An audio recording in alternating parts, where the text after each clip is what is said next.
What's good, R&B squad? This is Heart of Ruth. I trust that this message meets you guys in good spirits. If you're new to this family, we don't believe that you're here by accident. Welcome. We're happy to have you, and Jesus is, of course, always happier. The word I have today comes from a couple things that the Lord spoke to me in the spirit, some things He showed me, and a dream that I had. And as you listen, as per usual, you will know whether or not it is for you. Y'all know how we do it here. Eat the meat, spit out the bone, take what's for you, and leave the rest. So now this word has more than one part to it. There are several parts, and there are parts of it that are going to be very detailed. So you will know beyond a shadow of a doubt whether or not you can relate to it. For some of you, there are parts that are going to tie in to other parts. So listen very carefully to the details. Again, do not take something and run away with it if it is not for you. Know the season that you're in. Know what God has spoken with you, what He has spoken to you in your private time with Him, so that you don't get caught up trying to bend a word to fit you. I feel the need to mention that. Don't bend anything to fit your situation. Make sure that the word actually fits your situation. And even if you know that it fits your situation, still take it back to God for extra confirmation. That being said, one thing that is a little bit off topic that I felt the need to mention, guys, get out today or tomorrow or sometime soon and do something to lift your spirit. It does not have to be something big and grand. Just do something that you enjoy, that makes you happy, and that lifts your spirit. That is so important. I engaged in an activity today that lifted my spirit, and it wasn't even something so big. It was just something that I enjoy, a little thing that I enjoy, and it did wonders for my mood. It did wonders for my physical appearance. Listen, go out and do something, or stay in and do something. You don't got to go out. Either go out or stay in and do something that you enjoy. It could be as simple as going for a walk and watching the sunset and taking pictures of the sunset. It could be as simple as spending some time with your dog if you have one. It could be as simple as just talking to a loved one, a best friend, somebody that you're close to, rewatching your favorite movie, listening to your favorite song. Do something for you that puts a smile on your face. I guarantee you will not regret it. So that being said, let me get right into the word. Where do I start? Let me see. Oh, this is a good place to start. For someone, and this particular part of the word is for a sister in Christ. The Lord referred to you as His princess. He called you princess. Now, that may sound familiar to you if that is a way that the Lord already refers to you. So that may be your first clue that this is for you. God may already have referred to you as His princess before. He is reminding you that you are the daughter of a king, and don't you ever forget it. And as the daughter of the king, as his child, you have not only an inheritance, but there are a lot of sweet benefits that come with being his child, with being a princess, with being the daughter of the king. The Lord is saying that He is about to ordain you into ministry. And what that can look like is that you may be going into ministry for the first time in your life, or you may already be in ministry and He is about to bless you with another ministry in addition to the one you're already operating in. Also, for some of you whom this part of the word is for, you are going to be connected to a man that you're going to marry. This man is going to be your husband, and he is also going to be ordained into ministry around the same time that you are ordained into ministry, either shortly before you or shortly after you or at the exact same time. Now, if you are already married, this word can still apply to you and your husband. So the two of you will be ordained into ministry around the same time.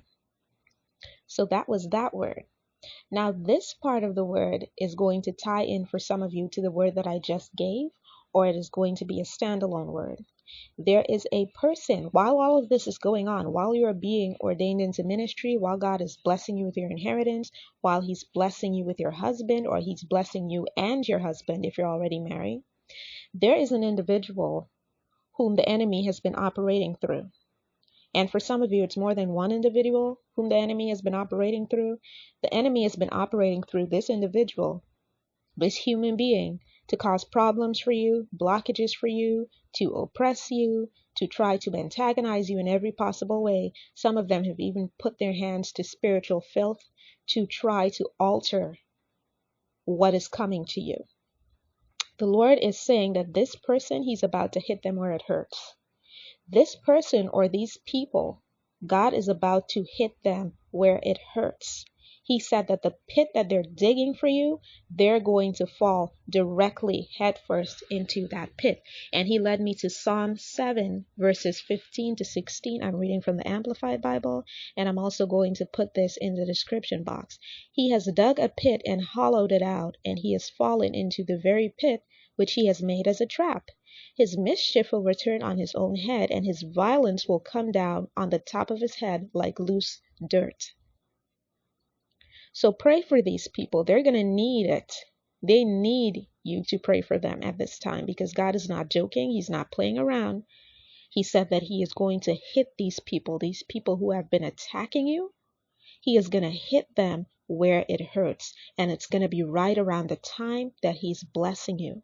So it's going to be double judgment for them, because it already pains them to see you blessed. So imagine them seeing you blessed, and on top of that, their own dirty deeds is falling on them. And let me tell you how serious this is. God is not kidding around.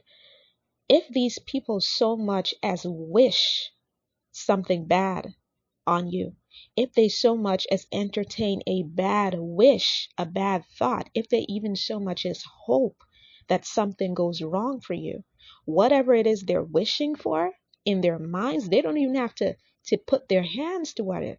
Just the fact that they had the thought, though, just the thought, just because they were sending negative thoughts your way, whatever negativity they were trying to send your way from their thoughts is going to fall on them. So let's say that you've got something going on and they're wishing that it crashes and burns. Whatever is going on with them is going to crash and burn instead.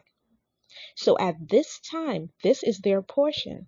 Whatever these individuals who have been attacking you wish for you, or whatever they did to you, it is going to be returned on them right around the same time that God is blessing you in front of them. God is not playing. Okay, so I got that out of the way. Now, this part of the word, please listen very carefully to this. This is a marriage word. This part of the word is definitely a marriage word. And it's a two-part word. And again, some of you are going to be able to relate to both parts, others of you just one part. So listen carefully. There was a woman, and the woman was in this store. And while she was at this store, she was looking at different rings.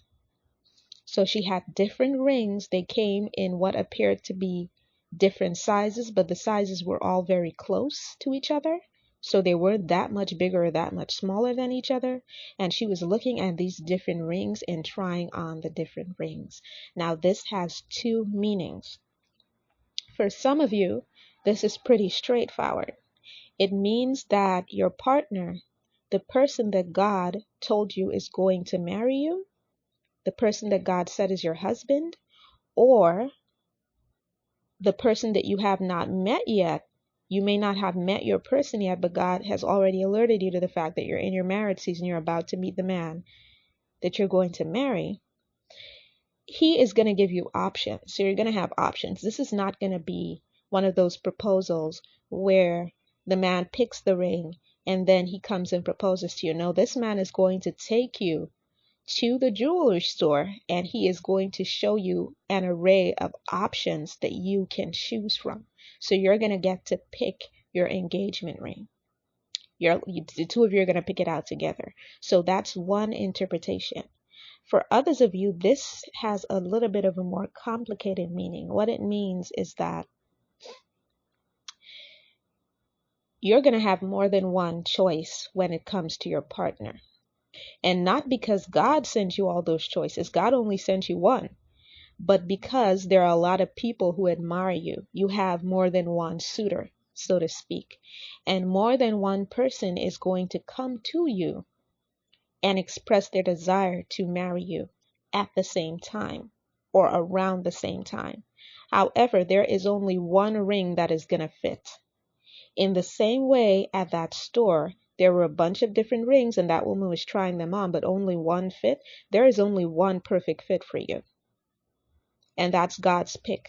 So when this happens, when you have more than one person trying to get you to marry them around the same time, everybody's coming forward with their feelings, expressing that they want you to be their wife, this is where you exercise godly wisdom. Because you are a woman of God. You are an amazing woman of God. You're an Esther. You are a Sarah. Sarah was already married and there were still men coming at her. Pharaoh wanted to be with Sarah even though she was already married. I mean, he didn't know. But hey, she was a beautiful, God-fearing woman. And that can draw you. You are like a human magnet. Do you understand? So you are going to have more than one suitor. This is where you exercise godly wisdom. If God already showed you who your husband is, that's the one.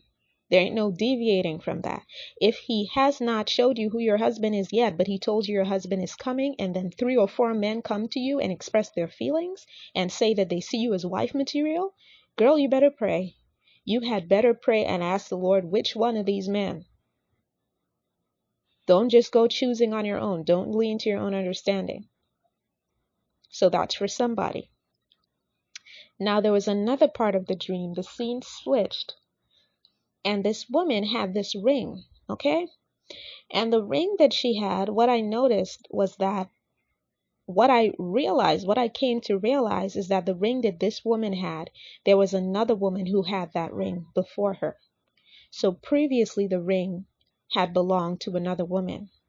But get this, the ring could not fit this other woman to whom it had originally belonged. So apparently this other woman had this ring. The ring could not fit her hand. And now this second woman had the same ring. But here's the thing. And I felt the need to mention this because this detail may be very significant to someone. This detail is very important.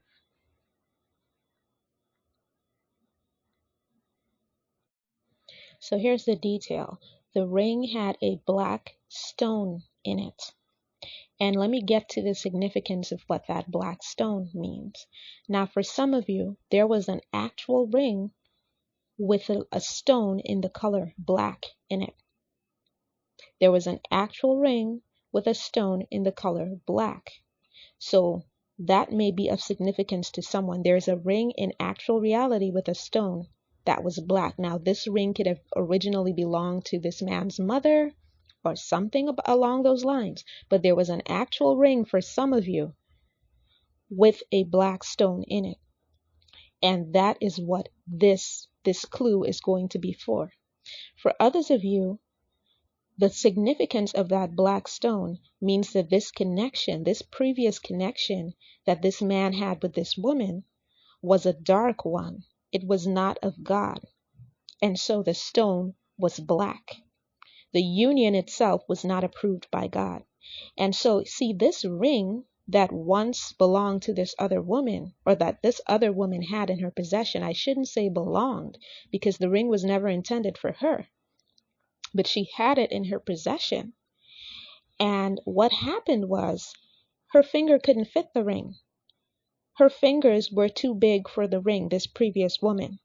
So her fingers could not fit the ring. And so the second woman now came into possession of this ring.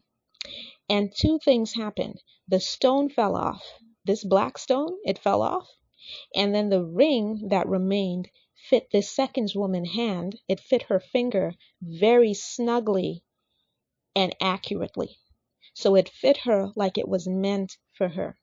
And now this is the interpretation for someone. This is for both a brother in Christ and for a sister in Christ. Now, if you're a man listening to this and this is for you, there was a woman who was in your life previously. This woman was not the one. This woman was not your God-intended spouse. This woman was a woman whom you ended up with. And it was purely manipulation. The union itself was not of God. You may have been coerced and manipulated into this relationship. You may have been tricked into this relationship because she pretended to be somebody whom she was not. And at some point or other, you made a commitment to her. It could be a long-term committed relationship that the two of you were in, or it could have been a marriage. Some of you were already married, but the ring didn't fit. Figuratively speaking, the ring did not fit. And for some of you brothers in Christ, you're going to know this is for you, because that woman's hand, if you were married to her or engaged to her previously, and you are no longer engaged to her and no longer married to her, or you're going through a divorce or a separation from her at this time, her fingers got to a point where that ring couldn't even fit it. And she may have used a bunch of excuses. I gained weight. This happened. It's because of this. It's because my fingers are swollen. All kinds of excuses. No, that was God.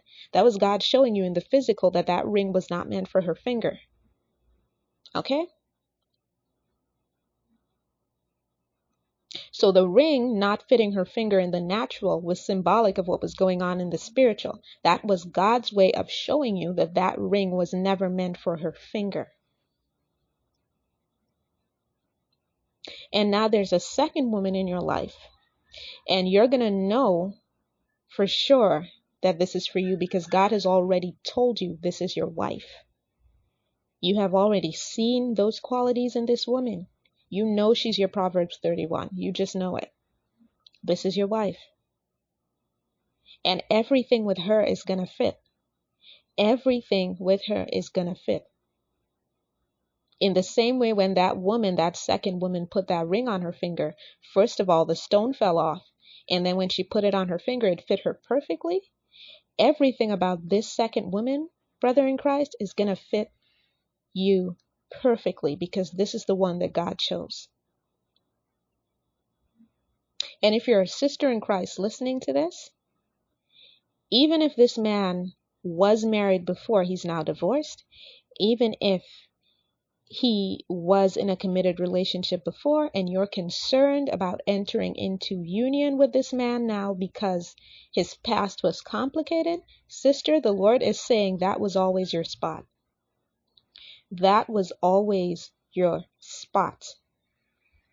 So do not be afraid to walk into your position. All right, guys, so that's it. That's it for the word. I hope that you found your confirmation in there somewhere. I love you guys. I will be back with another word as soon as the Lord releases me. Take care.